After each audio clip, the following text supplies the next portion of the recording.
having, but the enjoyment of what one has that counts.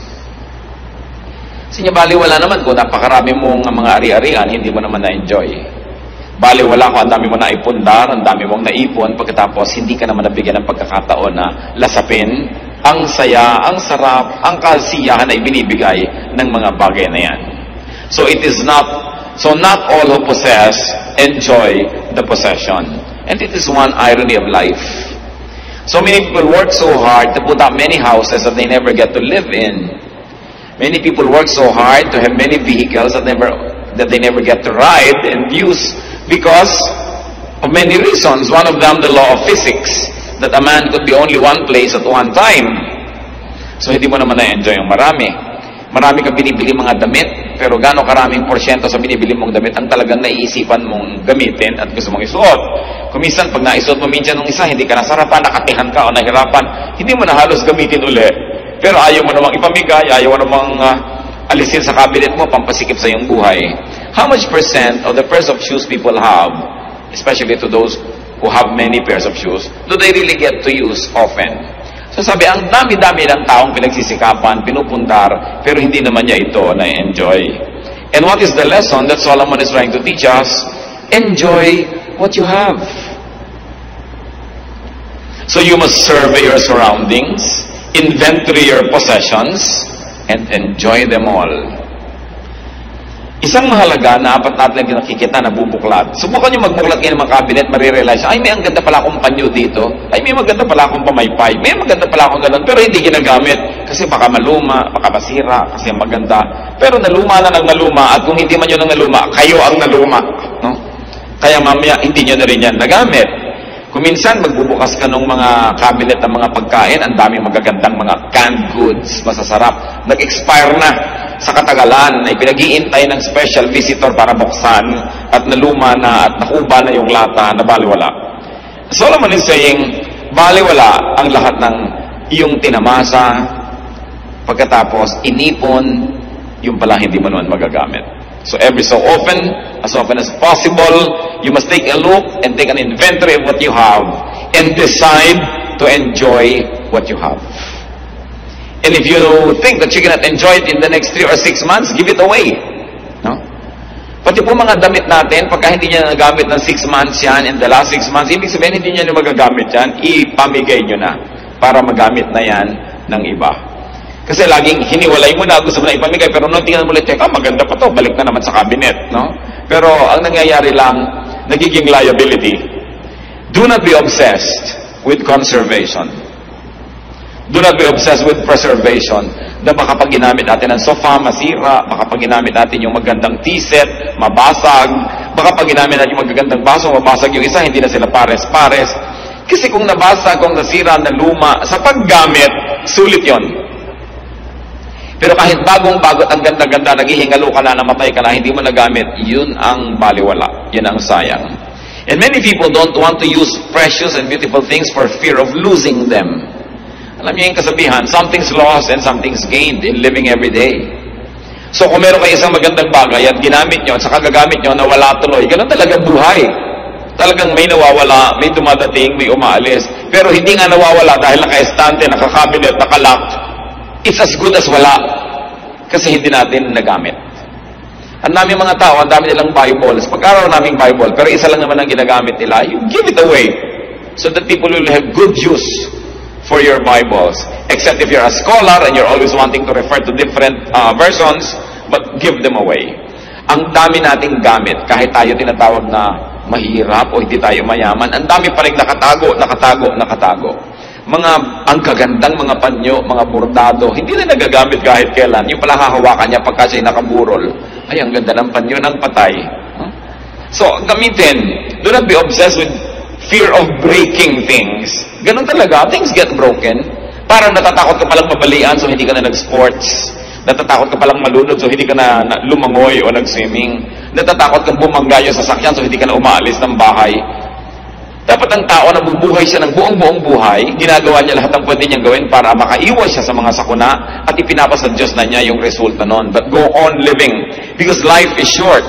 As we have been told that life is 70 years And if one was very healthy, probably 80. Pero hanggang doon pa rin yun, maiksi yun, kaya hindi dapat sinasayang ang mga sandali.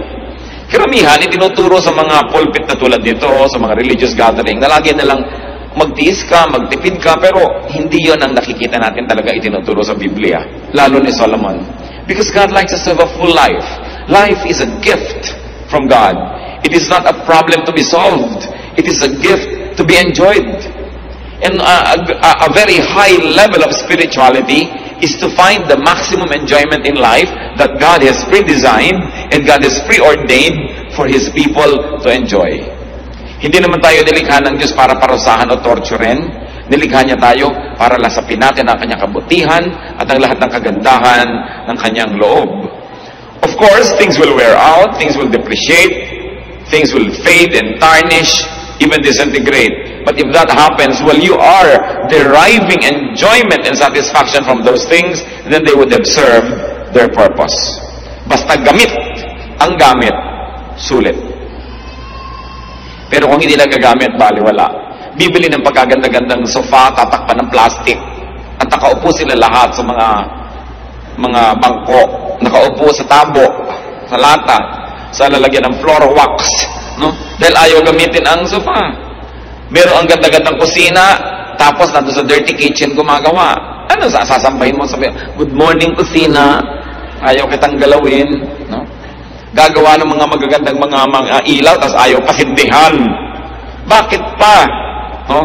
So, kailangan ang tao nagpapasalamat sa Diyos. At isang paraan ng pagpapasalamat is to enjoy what God gives us. Parang kayo, pag nagregalo kayo sa isang tao, ang gusto nyo makita, ginagamit niya yun. Hindi itinatago lang niya sa estante. Ako merong isang tao na tuwing Pasko nireregaluhan ko noon, ngayon tinigilan ko na kasi hindi ko nakikita ang ginagamit. Nakalak lahat sa cabinet. Sayang lang. Baliwala. Sumusulit lang yan pag ginagamit. At kung nasira, nawala, habang iniingatan mo naman ang nangyari yun, hindi, get on with life. But ang mahalaga na enjoy mo yan. Ecclesiastes 6:7-9. All man's efforts are for his mouth, yet his appetite is never satisfied. What advantage is a wise man over a fool?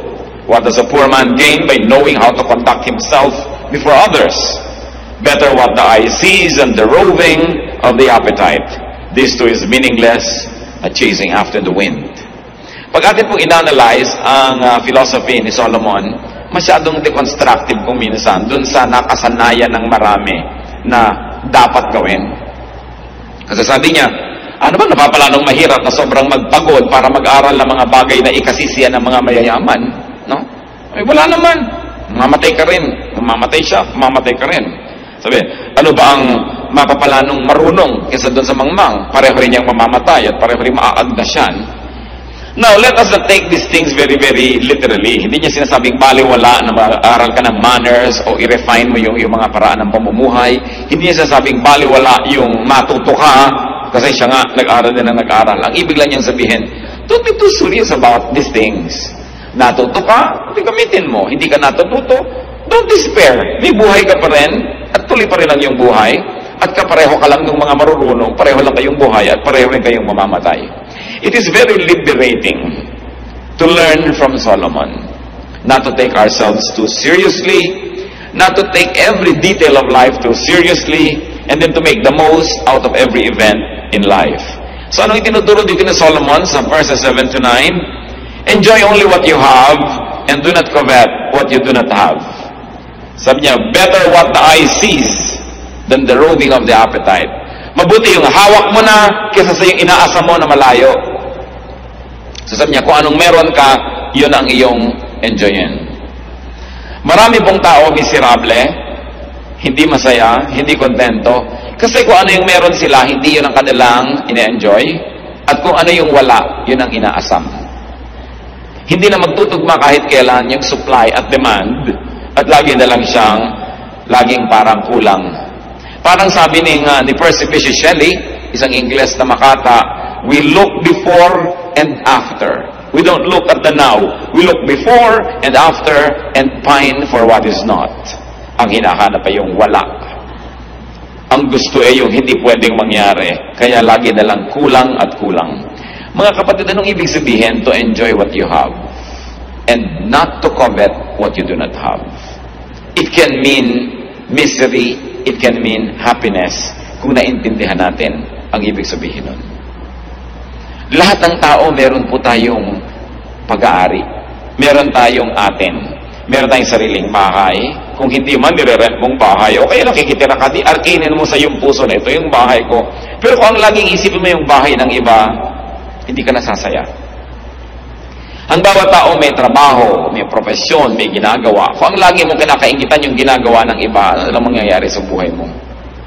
Lahat tayo may kakayahan, may talento. Lahat naman tayo may ilong. May tao ba namang walang ilong? Pero laging ilong ng may ilong ang kinakaingitan mo at gusto mo maging korte ng ilong mo ang ilong niya, hindi ka talaga sasaya. Ang sinasabi ni Solomon, ayan ka, maraming binigay sa iyo Diyos. May mata ka, may ilong ka, may kamay ka, may kulay ka, yan ang kutis mo. Ba't laging gusto mong maiba yan? Kaya lagi ka nalang laging kulang, kaya lagi ka nalang hindi masaya. Desiring this man's art or that man's scope, with what I most enjoy, contented least. Sabi naman ni Shakespeare, lagi nila gusto ko yung kaya niya, yung ginagawa niya, yung talento niya.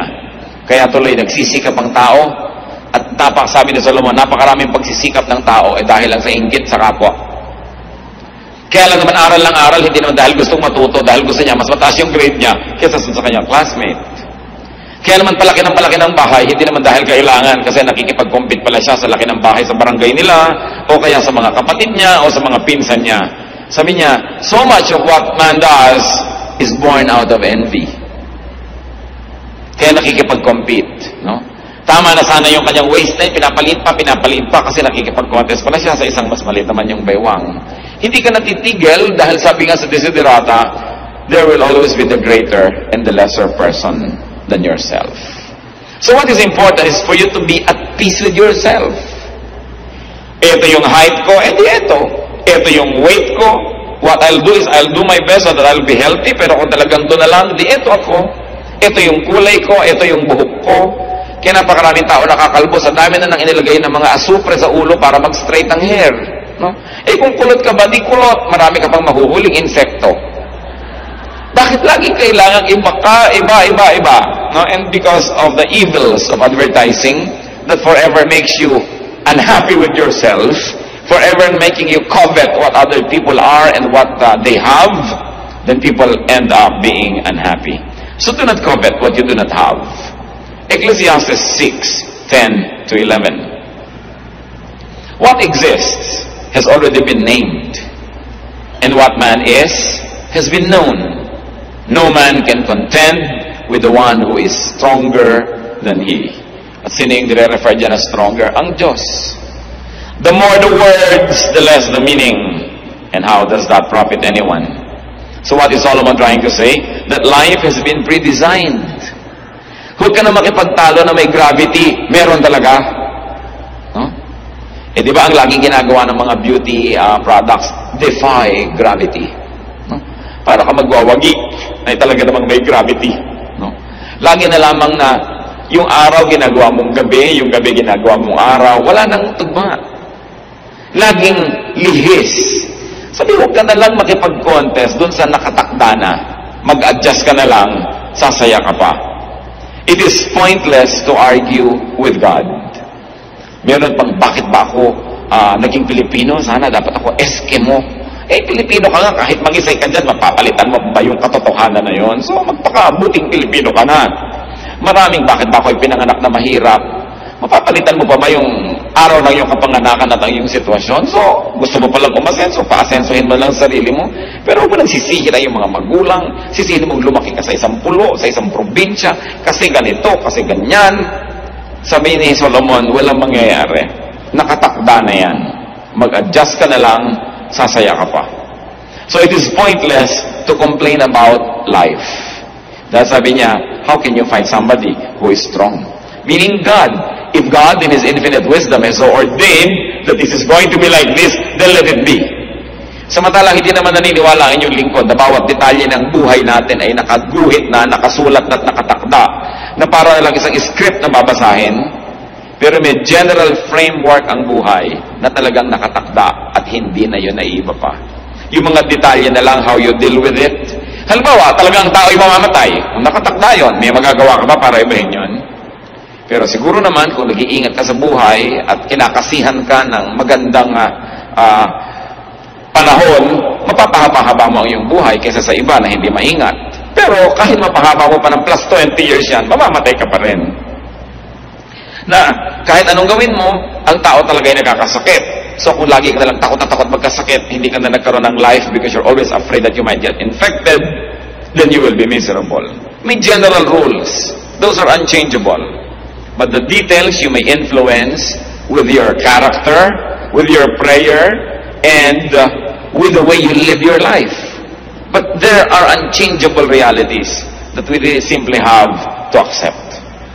At mas tahimik ang buhay kung hindi tayo makikipagtalo at makikipagtuos sa bawat ganon. Merong mga ganyan mga tao pagka gusto ninyo magpahinga, gusto niya maging active. Pag gusto niya maging active siya, pahinga. In one family, it is horrible to have a member like this. Lahat kayo gusto nyo mag-outing, biglang gusto nyo mag-stay home. Yung kung kayo north, say south. Kung kayo east, say west. Laging kalaban ng kalaban ng kalaban. There's always contention, there's always stress, and there's very little relaxation and happiness. So sabi nga, umayon. No? Umayon. Umayon sa panahon, may tag-init, may tag-lamig. Mga Pilipino lang ang init. Para naman bago ng bago, dito ka na nga lumaki, dito ka na tumanda, bago ka baba na mainit pag tagaraw. Ang init, ang init. Talagang ganun, mainit ka dito Mabuti ka, mainit dito sa atin. Yung ibang tao namamatay naman sa lamig sa ibang lugar, no? So, laging baligtad. Alam niyo ba na isa sa mga pinakamabiling tsokolate sa Amerika na tinatangkilik ng mga Pilipino? Choknat. Nung nandito sa Pilipinas, walang inasam kundi kumain, no? Ng mga western products at tsokolate. Mga nasa Amerika na choknat ang pinagkakaguluhan. Skyflakes. Pinagkakaguluhan yan, no? Sa mga tindahan ng mga Philippine food sa Amerika. Kung ba't nung nandun ang inaasa mo yung pagkain dito, nung nandito ang inaasa mo yung pagkain doon, kaya hindi na kahit kailan mag-swak. Pagka nandito at nagbabakasyon, ay sa Amerika, ganito, mabuti pa sa Amerika, mabuti pa sa Amerika. Pero pag nandun naman sa Amerika, ay, alam mo sa Pilipinas, ganito, ganon. Kahit sana lang dyan lumagay, hindi siya masaya. Dapat pag binuksan mo ang iyong maleta, isang araw ka lang nandun, treat it as your home and make it your home. Adjust. People who adjust become happier. And Solomon says that the more argumentation, the more philosophizing, the less sense. So the silence of the wise is more enriching than the speech of fools. Binanggit niya yan. The foolish are always talking. They're always complaining. Silence is a speech.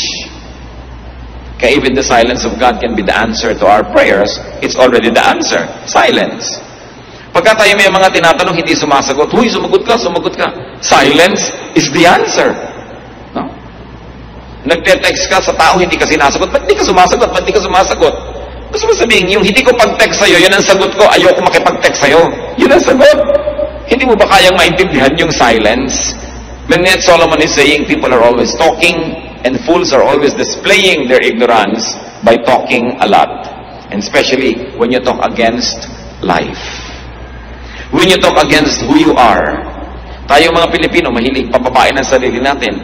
Laging talking against Filipino-ness, against our culture, against our country. So anong nangyayari? May nasasolve ba tayo? Wala din. Dahil may kapangyarihan po yung spoken word. It is very mysterious, but usually what you always say, begin to happen. Kaya kung ano yung gusto natin mangyari, yan ang sabihin mo. Kung gusto mong yung anak mo ay sumipag, laging, ang sipag ng batang ito. Masipag yan. Ang sipag niya, hindi lagi sabihin, batang yan tamad, batang yan tamad. Lalong nagkakatamad-tamad, no? Pagka sinabi mo, mahirap na sundo yung biyanan ko, ang hirap talaga, ako mahirap maugali niyan, lalong lumalala. Isang hiwaga yan na dapat nating sigurong arukin at pag-aralan, the power of the spoken word. Sa bagay, hindi naman katakataka. Kasi ang Diyos nga, sinabi niya, let there be light. Nagkakalight. No? Let this happen. And nangyayari, we were created in God's image. So, mahirap bang ma-connect na may kapangyarihan ng ating salita? So, talk positive. No? Instead negative. Because what we say have a mysterious way of becoming real in our lives. Then, verse 12 of Ecclesiastes 6. For who knows what is good for a man in life? During the few and meaningless days he passes through life, through like a shadow. Who can tell him what will happen under the sun after he is gone? Itinatanong ni Solomon, sino nga bang nakakaalam kung ano ang mabuti para sa tao? Sino ang makakapagsabi kung ano ang mabuti para sa kanyang kapwa? Dito sa maiksing buhay na ito, na napakarami namang walang kahulugan. Meron bang makapagsasabi kung ano ang naghihintay na bukas sa atin? Kung ano ang mangyayari sa hinaharap? So what is Solomon trying to say here? That no one really knows the mystery of life. No one.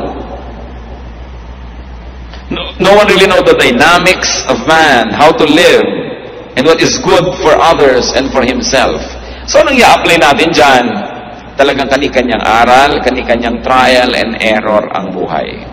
Pati pagpapalaki ng mga anak, wala yang formula. Alam nyo yan, kayong mga nakapagpalaki na. May pinalaki kayong anak sa higpit. Hindi nag-work. Meron naman kayong pinalaki sa luwag. Hindi rin nag-work. May pinalaki ka sa layaw, may pinalaki ka sa tipid. Wala kang makitang rule how to raise children. Why? Kasi kahit pare-pareho ang policy mo sa iba't iba mong anak, iba-iba ugali niyan. O kaya iba-ibahin mo naman yung policy mo, iba-iba pa rin yung kung anong gagawin. Malay mo talaga kung anong dapat gawin. Alam mo ba talaga? So binibigyan natin ang sarili natin at ang ating kapwa ng kalayaan na pag-aralan ng buhay at gumawa ng mga experiment din sa buhay. Don't play it too safe. Because to play it too safe, when nothing happens in your life, that's when you don't have a life. And what does it mean? That we must allow ourselves to commit mistakes. And that we must allow people around us to commit mistakes. Because nobody really knows what to do. Hindi talaga natin alam ang buhay. Kaya sinasabi ni Solomon, just relax and enjoy life. Don't be too serious. Gusto mo lagi kang maging top, maging honor, hindi ka na lagi mag-enjoy niyan. O may mga grading period, may mga time na hindi ka honor, di wag. Ngayon, kung kaya mo lagi maging honor without stealing happiness from your own self and without making other people miserable, then it's all right. You don't always have to be number one. And brothers and sisters, if you can, whenever you can, be wise. Don't be number one. Yan ang isa sa mga pinakamahirap na mga pasanin sa buhay, that you are number one. Una, mahirap maging number one. Pangalawa, ang hirap i-maintain ang pagiging number one. Wala ka nang gagawin kundi i-maintain yan. Look at many students, ng mga honor students, they are robbed of their childhood. Lagi na lagi sinusubsub ng nanay sa pag-aaral. Hindi na naging bata kahit kailan. Hindi na nakapag-enjoy na maging bata. Kasi may obsession. Kung obsession ng magulang, yung anak niya laging malinis, hindi na nag-enjoy ang bata. Parang manika na nasa eskaparate. You know, a child must be clean enough to be healthy, but dirty enough to be happy. Parang bahay din. A house must be clean enough to be healthy, but dirty enough to be happy. Kasi kung minsan parang ospital na yung bahay mo, ang higpit pala nung misis na nakatira doon, no? Pati yung asawa, pagka humiga sa kama, nalukot. Tumayo ka, nalukot. Ayusin mo na natin. You know, nilalayasan ng asawa yung mga ganon. There must be a little carelessness, a little, relaxation for life to be nice. Merong mga tao, nakahiga na lang at lahat, may makikita pang kaprasong palito sa sahig, babangon pa para linisin. Sobrang obsessed. Pero, you don't only make yourself a slave, but you make everybody else around you miserable, especially when they do not share your enthusiasm, and they are compelled to dance to your music. Kaya dapat din natin ginagawang goal, yung madali tayong makasama, yung masarap tayong kasama. No? Hindi yung napakahirap kang kasama, lahat para nakatungtong sa dulo ng sibat, kailangan mag-balance ka, lahat ng gagawin mo din, numero. So, hirap na hirap ang iyong kasama. Let others enjoy their lives. Why? Because Solomon said, nobody knows how to live life. So don't pretend that you know, and don't pretend that you can impose on others how to live. Hindi ko mo ikaw ang kumikita, hindi ko mo ikaw nagpapakain sa yung mga tinatangkilik, yung style mo na lagi ang masusunod, yung haba ng patilya, gusto mo ang patilya ng lahat ng pakain mo sa buhay, yung paraan mo ng pagkain, yung timpla ng iyong suka, ang gusto mong masunod ng lahat, dahil ikaw yung may pera. Giving people around us the freedom that God has really intended for every human being is one of the greatest gifts that we can give to people. Napakarami pong buhay, mga kapatid, hindi talaga naipamuhay ng may-ari. Kasi nakasunod lang sa anino ng iba. Lalong-lalo kung meron tayong tatay o nanay o lolo o tita na very domineering, and they also happen to be economically powerful, many lives are never lived. They just become footnotes of the life of the people who control them. Ang Diyos ay hindi niya ginagawa yan. Binigyan niya tayo ng freedom. To the point kasi Adam and Eve sumuway na. Hindi naman niya hinawakan yung kamay para huwag sumuway kasi binigyan niya ng freedom. And because we really don't know, nobody's really sure what works and what doesn't, we must permit the other person, those who are near us, to live life in the way they think they should live it. We should not even impose our morality, even our religious beliefs on others, because even a religious belief is very personal. Ayaw mong kumain ng ganito, huwag mong ipilit sa iba.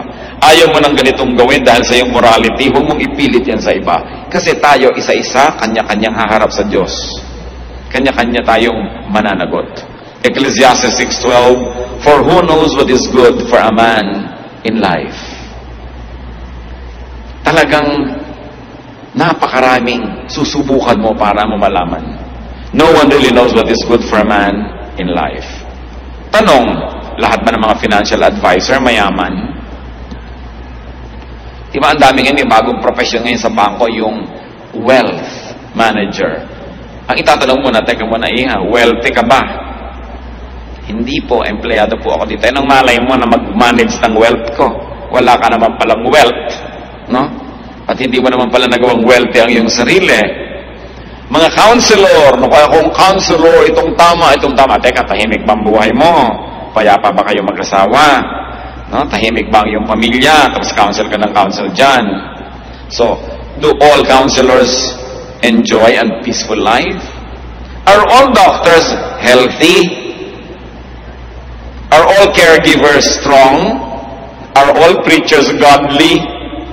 Can fortune tellers tell their own fortunes? Bakit marami manghuhula na mamatay, hindi nila nahulaan na mamamatay sila? No? Can all fortune tellers foretell their own future? Are parents and elders always right? You know that the answer to all this is no. So who are we to impose on others? Ang Diyos ang lumikha sa bawat isa sa atin. Meron tayong mga hiram na mga roles. May authority ka over your children, over, or your students, kung teacher ka. Pero hiram na role lang yon kasi ang tunay lang na authority, Diyos. At ang Diyos, God sets people free. God allows people to know even through elimination and through committing an error. So they say, it was wrong, then I know I'm better now. We must never live the lives of others for them. At yan ang problema ng mga tao, sobrang dominante. Control natin ang lahat. Let go. Because they don't enjoy and neither do you. Since no one really knows and understands life, we should be cautious in giving advice, in imposing our beliefs on others. Ecclesiastes 6:8, what advantage has a wise man over a fool? What does a poor man gain by knowing how to conduct himself before others? The obvious answer is, wala. Wala naman. Ang dami ko lang nakita mga turista sa iba't ibang panig ng mundo. Pagkatatanda na, talagang halos gumapang na lang sa 3 hakbang, halos hindi na maka-enjoy, noon pa nila naisipang mag-tour. Because one of the ironies of life is, retirement money nila yon, hindi naman ibibigay sa kanila habang malakas pa sila. So you see, yung mga biro ng buhay, kung kailan ka nabigyan ng pera, yung hindi ka na makakagalaw, so, dapat minamaximize natin habang tayo may lakas, habang tayo may kamataan na lalalabi sa ating katawan, i-maximize nyo na yung pwedeng gawin. Because you are not sure if your strength will stretch together with your years. Kaya sayang yung, hindi ko pa ito nagawa noon, hindi ko pa nagawa. That's why we counsel young people not to marry very early. Kasi pag nag-asawa ka, lalo nagkaanak ka na, ang dami mo nang hindi magawa no? Na dapat sana to sa edad mo na yun nagagawa mo pa. Kaya nasisira ko, napakaaga ko minsan ang nagiging mga pag-aasawa, lalo't wala namang maraming pera. Live while you are alive. Kung atin pong kukuhanin yung central teaching ng Ecclesiastes, yun eh. God gave you life, live it to the fullest. Don't let others live it for you, and don't live their lives for them. So what do you have that you do not enjoy? Dapat siguro balikan natin yun. Ecclesiastes 6:9, better what the eye sees than the roving of the appetite. Mas mabuti pa yung nasa sayo kahit konti kaysa yung malaki pero hindi naman sayo at inaasam mo lang. Ang ibig sabihin nitong si Solomon. Mag-review tayo mga kapatid. Anong meron kayo na hindi nyo na-enjoy? Maaaring mga material possessions, maaaring talent or skill, maaaring friends, friendship, and social skill. Kasi hindi pwedeng walang-wala ka. Laging meron ka. May kaibigan ka, may kakilala ka, may kakayahan ka, may talent, meron kang damit, meron ka sigurong bahay, kung ano man yun. Pero isang pagtataksil sa kabutihan ng Diyos na yung meron tayo, hindi natin ma-enjoy. Pagkatapos, aasam-asam ka dun sa nasa iba at wala ka. Baligtad. At ito pong Ecclesiastes 6:9 na ito, napakalinaw sa contemporary English version. Sabi, it is better to enjoy what we have than to always want something else, because that makes no sense. It makes no more sense than chasing the wind. Aming Diyos, kami po ay nagpapasalamat dahil marami kayong binibigay sa amin. Kung kami binigyan mo ng anak, salamat. Kung kami binibigyan mo ng asawa, salamat.